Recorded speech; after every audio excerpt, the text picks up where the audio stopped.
Attends, c'est où la sortie de cette putain de couette?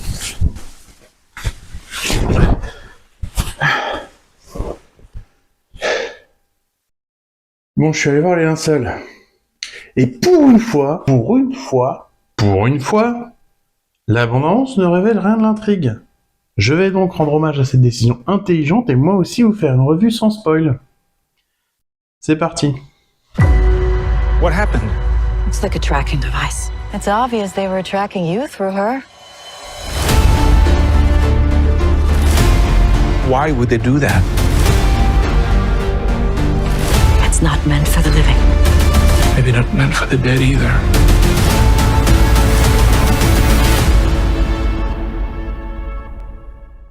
Les linceuls, c'est le dernier David Cronenberg.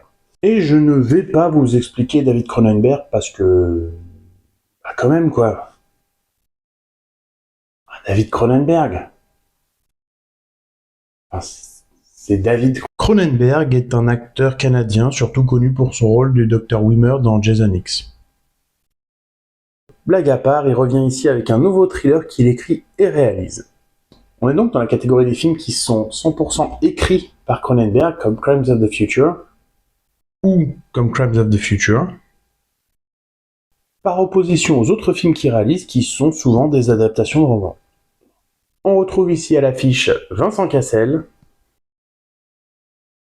que personnellement je supporte pas. Voilà. C'est peut-être un bon acteur, mais moi sa tête me met hyper mal à l'aise. Donc 2 heures avec lui, j'ai du mal, quoi. Par contre, il a été très très bien casté pour le rôle qu'il fait. Là, ouais, ça lui va bien.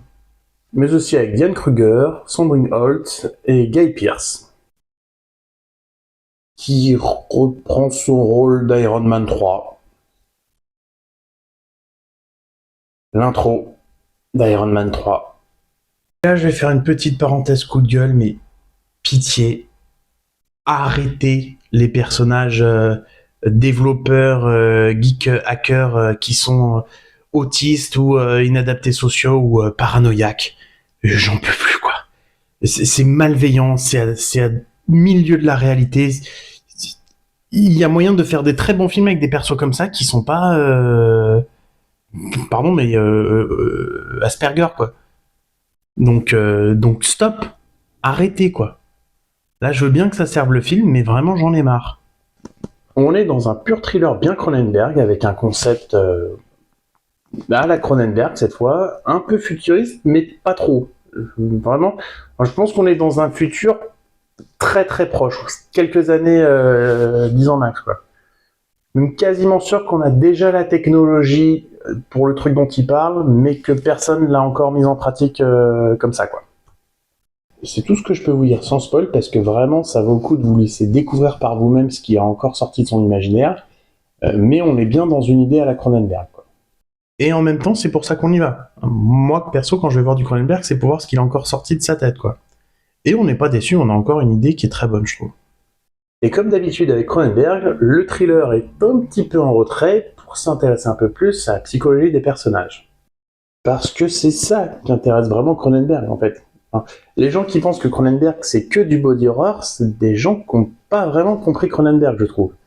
Ce qui l'intéresse le plus, c'est les obsessions et les transformations. Mais en tout cas, vraiment ce qui se passe là-dedans. Et à titre personnel, je trouve que le body horror, même si ça l'intéresse, c'est souvent la représentation visuelle des obsessions de ces personnages. Et c'est vrai que ça tourne souvent autour du corps. Mais en tout cas, dire que Cronenberg c'est que du body horror, c'est ultra restrictif.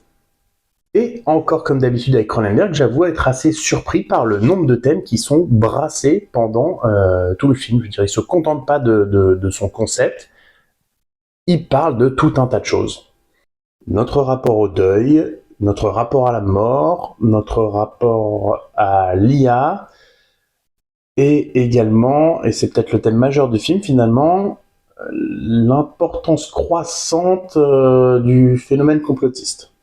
Thème central qui se greffe très bien avec un thriller, puisqu'on va nous proposer tout un tas de théories dont les enjeux sont plus ou moins élevés et qui pourraient paraître plus ou moins absurdes, mais finalement tout arrive à nous être présenté comme crédible. Et ça, c'est fort. Bon, je précise que quand je parle de l'essor du complotisme, et avant qu'on me reprenne pour X ou Y raison, ce que je veux dire par là, c'est que depuis les années Covid et le confinement, Internet a donné une voix et un public à ces personnes, et ça a pris assez d'importance pour que on se rende compte que c'est pas juste quelques personnes isolées dans leur cave avec une carte et des points sur des cartes. Je veux dire, c'est à peu près depuis le confinement qu'on s'est rendu compte que dans le monde, il y a quand même 10% de la population qui est persuadée que la Terre est plate. 10%, c'est énorme. Faites l'expérience la prochaine fois si vous travaillez en entreprise et que vous déjeunez avec vos collègues. Et pendant le repas, regardez autour de la table et dites-vous que statistiquement, il y a peut-être une ou deux personnes qui pensent que la Terre est plate. Par contre, encore une fois, avec un thriller Cronenberg, le rythme est assez lent. Hein. Les 2 heures s'étalent un petit peu. Voilà, c'est pas inintéressant, mais le rythme est lent. Voire même, ça pourrait être un peu frustrant, mais je peux pas trop vous en dire plus sans vous dévoiler certains éléments d'intrigue, donc je m'arrête là. Mais du coup, est-ce que j'ai aimé ? Un peu quand même, ouais. Mais c'est pas son meilleur. Par rapport à Crimes of the Future, par exemple, son dernier, j'ai préféré Crimes of the Future. Mais c'est aussi parce que il y avait plus cette identité visuelle forte avec un peu de body horror que j'aime bien chez Cronenberg. Mais alors là, tout de même si on sort du body horror, on est dans une direction artistique très Cronenberg. Hein. Je veux dire, je vous spoile pas, mais la scène d'ouverture se passe dans un cabinet de dentiste. Faut voir comment Cronenberg représente un cabinet de dentiste. Vraiment, voilà. Visuellement, dans les décors, il y a toujours ces petites trouvailles un peu géniales, quoi. Est-ce que je vous le recommande ? Ça dépend. Ça dépend si vous êtes déjà fan de Cronenberg ou pas. Et d'ailleurs, la promotion du film l'a bien compris, puisque la bande-annonce ne dévoile que très peu d'extraits du film au final, sans aucun élément d'intrigue, et beaucoup d'extraits de ses anciens films en disant le nouveau Cronenberg est arrivé. Donc, quelque part, ils savent que ça va être un film vraiment pour les fans de Cronenberg. Donc si vous n'êtes pas fan de Cronenberg, y allez pas parce que vous n'allez pas changer d'avis. Si vous êtes fan de Cronenberg, il est bien, mais c'est pas son meilleur. J'aurais presque tendance à penser que c'est son moins bien, à part A Dangerous Method où vraiment je me suis fait chier. Mais dans l'ensemble, voilà, quand on voit la filmographie de Cronenberg, c'est quand même que des trucs cool, donc pas son moins bien, ça veut pas dire que c'est un mauvais film. Et si vous ne connaissez pas Cronenberg, je vous le recommande pas non plus parce que c'est pas la meilleure porte d'entrée. Et je veux dire, c'est normal. Imaginons que vous recommandiez Steven Spielberg à quelqu'un qui n'a jamais vu de Spielberg. Vous allez pas lui dire, va voir le dernier West Side Story. Vous allez lui dire, va voir la liste de Schindler, les dents de la mer, il faut sauver le soldat Ryan. Je vais pas finir cette liste. Il y a 10 000 trucs géniaux faits par Spielberg. Si je devais énumérer tous les trucs, on serait encore là demain. Mais vous voyez ce que je veux dire. Ça vaut aussi pour Cronenberg. Si vous voulez découvrir, commencez pas par celui-là. Si vous n'êtes pas très body horror, commencez par History of a Violence ou Les Promesses de l'Ombre.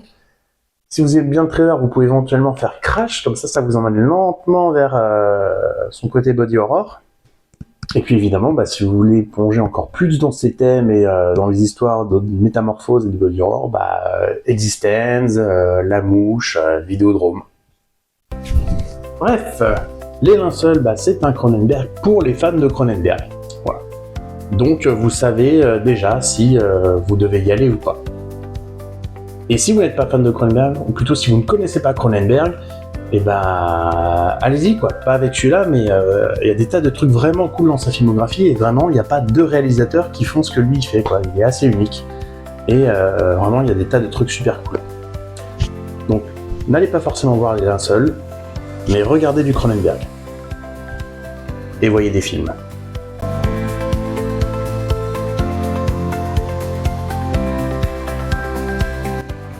Et putain, Cosmopolis, je ne comprends pas la haine autour de ce film. Il était top. Très bien écrit, très intéressant, et masterclass de Pattinson. Je veux rien entendre.